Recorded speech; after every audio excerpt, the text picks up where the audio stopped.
सभी दोस्तों को मेरा राम राम है। घर में हम जब तक रहते हैं तो वहाँ साफ सफाई भी करते हैं, पूजा पाठ भी करते हैं, तो घर में इतनी नकारात्मक ऊर्जा नहीं होती जितनी हम बाहर से लेके आते हैं।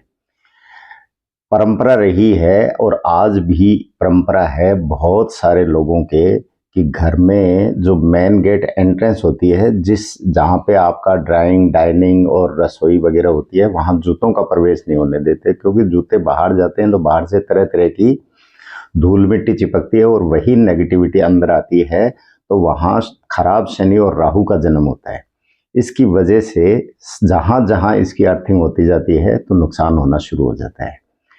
तो जो आपके मेन गेट की दहलीज है उस पे आप संध्या काल में, जो संध्या काल होता है राहु का टाइम है, जब सूर्यास्त हो रहा हो उसके समय में आप कच्चे दूध और पानी का अगर छींटा मार के उस पर रोज पोछा मारते हैं तो आपको राहु शनि से राहत मिलेगी। आप करेंगे तो आपको लाभ जरूर मिलेगा।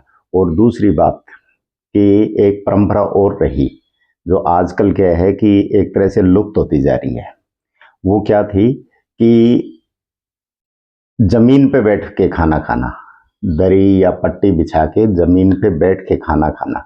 इसका मतलब क्या है कि भोजन हम ले रहे हैं और हमारा जो हम बैठते हैं तो हमारा ये पीछे का जो हिस्सा है ये अष्टम भाव को रिप्रेजेंट करता है।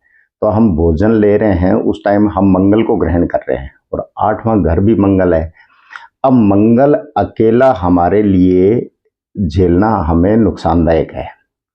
हमें ये जो तिलक लगाते हैं तो उसके ऊपर चावल लगाए जाते हैं, तो यही है कि तिलक लाल रंग का तिलक होता है वो मंगल का है, और चावल इसलिए लगाए जाते हैं कि उसको वो कंट्रोल कर ले, चंद्रमा के होते हैं। तो इसी तरीके से फर्श जो है वो चंद्रमा को रिप्रेजेंट करता है।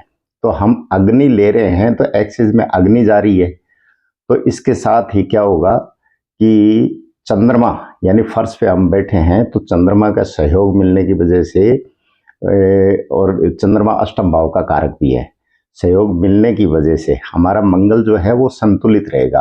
अब हम कहाँ बैठते हैं? डाइनिंग टेबल पे बैठते हैं। डाइनिंग टेबल क्या है? कुर्सियां हैं, 4 कुर्सियां, 4 पाया कोई भी है वो केतु को रिप्रेजेंट करता है।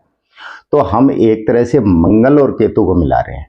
अब मंगल और केतु जब मिलते हैं तो अनेक बीमारियों का जन्म होता है।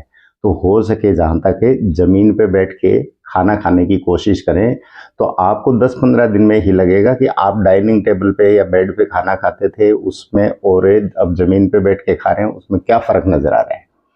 तो ये हमारे जो परंपराएं हैं इनमें बहुत सारी चीज़ें छुपी हुई है, उपाय छुपे हुए हैं, हमें फॉलो करनी चाहिए जहाँ तक संभव हो। तो आप भी अगर ऐसा करेंगे तो इसमें भी आपको लाभ जरूर मिलेगा। नमस्कार, धन्यवाद।